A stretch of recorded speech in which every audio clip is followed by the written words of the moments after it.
नमस्कार,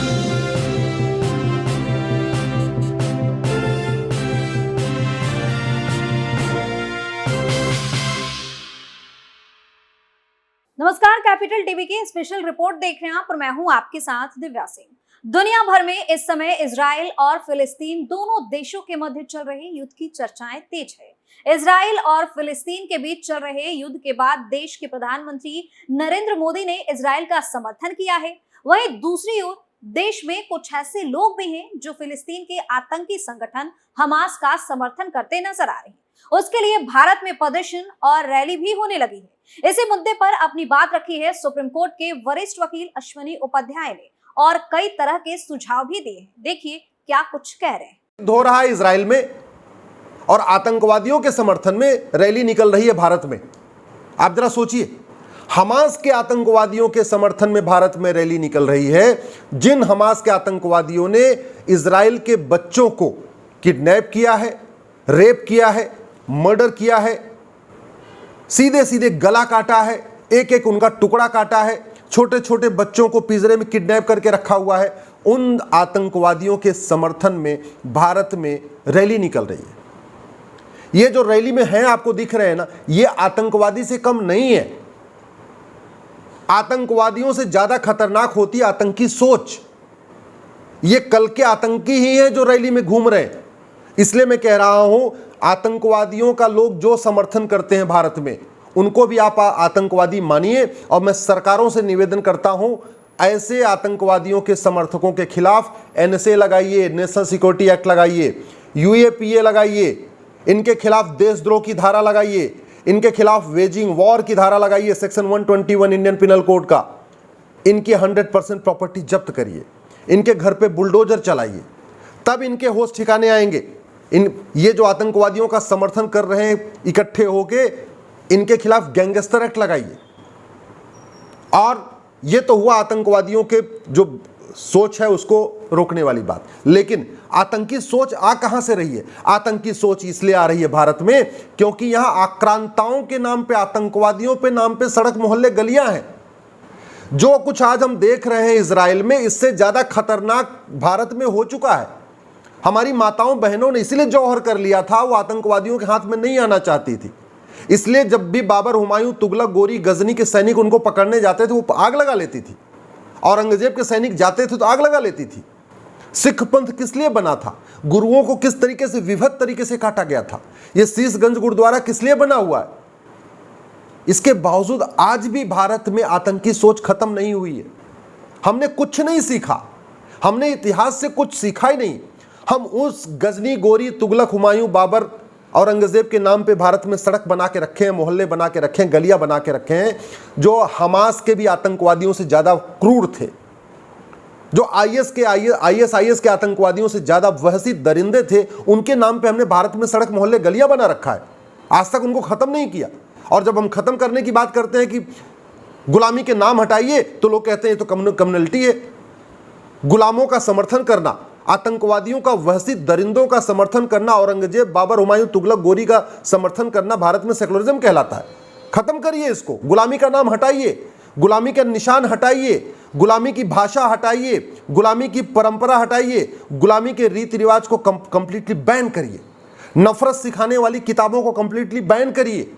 जब भी कोई आतंकवादी पकड़ा जाए, उसका नार्को पॉलीग्राफ ब्रेन मैपिंग करके पूछिए कि वो उसको आतंकी सोच आई कहां से।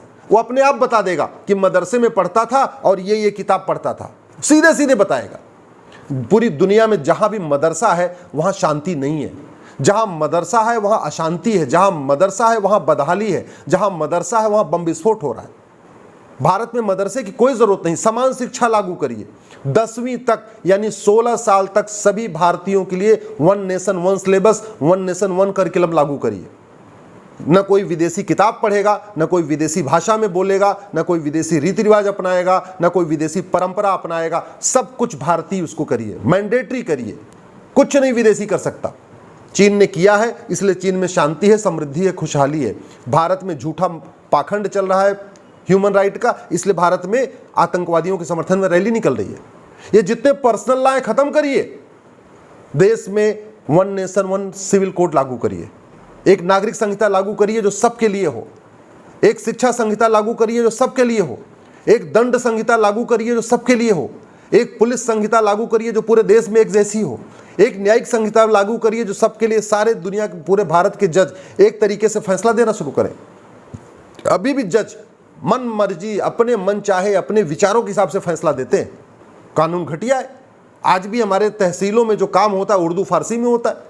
आज भी जिलों की जो जिला की अदालतें हैं वहाँ उर्दू फारसी के शब्द यूज़ होते हैं। क्यों? भारत इतना सक्षम नहीं है कि हम अपनी न्यायिक व्यवस्था को अपनी स्वदेशी बना सके, भारतीय व्यवस्था कर सके। 5 करोड़ से ज़्यादा घुसपैठिए आ चुके हैं। भारत में अवैध रूप से घुसपैठ करने वालों पे एनएसए लगाइए, यूएपीए लगाइए, गैंगस्टर एक्ट लगाइए, वेजिंग वॉर लगाइए, देशद्रोह की धारा लगाइए। घुसपैठियों को यहाँ से निकलने के लिए कह दीजिए, 3 महीने का टाइम दीजिए, भाई सारे लोग जो भारत में घुसपैठिए हैं ये निकल जाएं। नहीं तो ये घुसपैठिए एक दिन, जैसे आज इजराइल जल रहा है, अभी कुछ दिन पहले फ्रांस जल रहा था, ऐसे ही पूरा भारत जलेगा। 5 करोड़ से ज़्यादा घुसपैठिए आ चुके हैं। भारत में ऐसा कोई जिला नहीं है जहां घुसपैठिए नहीं पहुंच चुके हैं। भारत में ऐसा कोई जिला नहीं है जहां साम दाम दंड भेद द्वारा धर्मांतरण नहीं हो रहा है। धर्मांतरण को जघन्य अपराध घोषित करिए। धर्मांतरण कराने वाले मिशनरियों और जिहादियों के खिलाफ एनएसए लगाइए, यूएपीए लगाइए, वेजिंग वॉर लगाइए, गैंगस्टर एक्ट लगाइए और देशद्रोह की धारा लगाइए, तब रुकेगा धर्मांतरण। प्लान्ड वे में जनसंख्या विस्फोट किया जा रहा है। आज भी 14 बच्चे, 16 बच्चे, 18 बच्चे पैदा किए जा रहे हैं। किस लिए? क्योंकि भारत की डेमोग्राफी बदलना है। घुसपैठ, धर्मांतरण और जनसंख्या विस्फोट के कारण भारत की डेमोग्राफी पूरी तरीके से बदल चुकी है। 9 राज्यों में हिंदू अल्पसंख्यक हो चुके हैं। 200 जिलों में हिंदू खत्म होने की कगार पे आ चुके हैं। 300 तहसीलों में हिंदू खत्म होने की कगार पे आ चुके हैं। 300 तहसीलों से पलायन कर रहे हैं। 200 जिलों से हिंदू पलायन कर रहे हैं, 300 तहसीलों से पलायन कर रहे हैं। ये तूतू मैमे करने से नहीं रुकेगा। तूतू मैमे करने से, आरोप प्रत्यारोप करने से, नूरा कुश्ती करने से, बतौलेबाजी करने से, लच्छेदार भाषण देने से भारत की संस्कृति नहीं बचेगी, भारत की परंपरा नहीं बचेगी, सनातन धर्म नहीं बचेगा।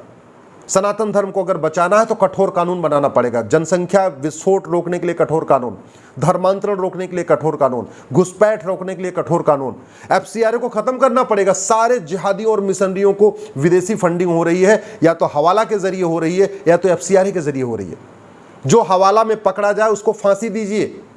एफसीआरए कंप्लीट बंद करिए, खत्म करिए, तब जाके भारत में जो देश विरोधी लोग हैं ये कमजोर पड़ेंगे। नहीं तो उनको इतनी फंडिंग आती है, उनके लिए 25-25 लाख रुपए हर हियरिंग के पे वकील खड़े हो जाते हैं सुप्रीम कोर्ट में। धर्मांतरण की मेरी पीआईएल के खिलाफ 10 पिटीशन आई है, सारे दिग्गज वकील खड़े हो गए हैं। कहां से आ रही इतनी फंडिंग? जनसंख्या नियंत्रण के खिलाफ मेरी पीआईएल का विरोध करने के लिए बहुत सारे सीनियर वकील खड़े हो गए। घुसपैठियों की मेरी पीआईएल रोकने के लिए बहुत सारे सीनियर वकील खड़े हो गए। और बड़े प्लान्ड वे में कानून बनाया गया भारत की संस्कृति को नष्ट करने के लिए। ये माइनॉरिटी कमीशन एक्ट को खत्म करिए तत्काल, ये वक्फ एक्ट को खत्म करिए, ये प्लेस ऑफ वर्शिप एक्ट को खत्म करिए। ये जो 1985 में राजीव गांधी ने कानून बना के सारे सेक्शन 6A जोड़ दिया था सिटीजनशिप एक्ट में, जिसके कारण असम में रहने वाले सारे बांग्लादेशी एक तरीके से वैध हो गए। 60 लाख बांग्लादेशियों को असम का नागरिक बनाने के लिए राजीव गांधी ने 1985 में सेक्शन 6A जोड़ा था। उस सेक्शन 6A को खत्म करिए। जो राहुल गांधी ने फैसला पलटा था सुप्रीम कोर्ट का, उसके बाद जो कानून बनाया था उस कानून को खत्म करिए।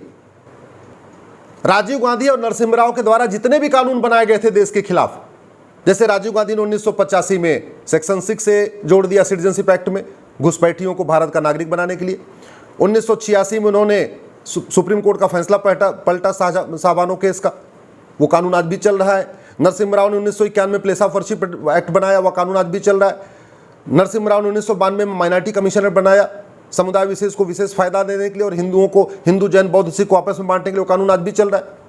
नरसिम्हा राव ने 1995 में वक्फ एक्ट बना दिया, जिसके कारण आज की डेट में लाखों एकड़ जमीन वक्फ बोर्ड के पास है। रेलवे और डिफेंस के बाद सबसे ज़्यादा जमीन वक्फ बोर्ड के पास है। मैं बार बार कह रहा हूँ। ऐसे ही मनमोहन सिंह 2012 में राइट टू एजुकेशन के दायरे से मदरसों को बाहर निकाल दिया। आज मदरसों में क्या पढ़ाया जा रहा है, कौन पढ़ा रहा है, कौन टीचर है, कौन नहीं है, ना उनके ऊपर टीचर एलिजिबिलिटी टेस्ट का सिस्टम लागू होता है, ना उनका कोई सिलेबस है, ना उनका ऑडिट का सिस्टम है। ऐसे जिहाद खत्म नहीं होगा, ऐसे आतंकवाद खत्म नहीं होगा, ऐसे आतंकी सोच खत्म नहीं होगी। यह हमारे लिए बहुत बड़ा अलर्ट है कि हमास के समर्थन में भारत में लोग रैली निकाल रहे हैं। ऐसे लोगों को रोकने का एक ही तरीका है, कांग्रेस के बनाए कानूनों को खत्म किया जाए, राजीव गांधी द्वारा बनाए गए घटिया कानूनों को खत्म किया जाए, मनमोहन सिंह द्वारा बनाए गए घटिया कानून को खत्म किया जाए, नरसिम्हा राव द्वारा बनाए गए घटिया कानूनों को खत्म किया जाए, विदेशी नाम मिटाया जाए, विदेशी निशान मिटाया जाए, विदेशी परंपरा मिटाई जाए, विदेशी भाषा पे बैन लगाया जाए, विदेशी संस्कृति पे बैन लगाया जाए और समान शिक्षा समान नागरिक संहिता लागू किया जाए, समान धर्मस्थल संहिता लागू किया जाए और सबसे बड़ा समान नागरिकता संहिता यानी यूनिफॉर्म सिटीजनशिप कोड। जो आदमी भारत के परंपरा के खिलाफ जाए उसकी नागरिकता खत्म करने के लिए कानून बनाया जाए। यही एक तरीका है, नहीं तो तू मैं नूरा कुश्ती होती रहेगी और कोई भी समस्या कम नहीं होगी। तो साफ तौर पर सुप्रीम कोर्ट के वरिष्ठ वकील अश्वनी उपाध्याय का कहना है कि जो लोग किसी आतंकी संगठन का समर्थन करते हैं, जो इस रैली में घूम रहे हैं, वो किसी आतंकी से कम नहीं है। साथ ही ये भी बताने की कोशिश की है कि ऐसे लोग पर किस तरह से और किस कानून के तहत कार्रवाई करनी चाहिए। इसके साथ ही अश्वनी उपाध्याय ने विदेशी चीजों को खत्म करने की मांग की है और सब कुछ भारतीय करने की अपील की है। इस स्पेशल रिपोर्ट में फिलहाल के लिए इतना ही। देखते रहिए कैपिटल टीवी। नमस्कार।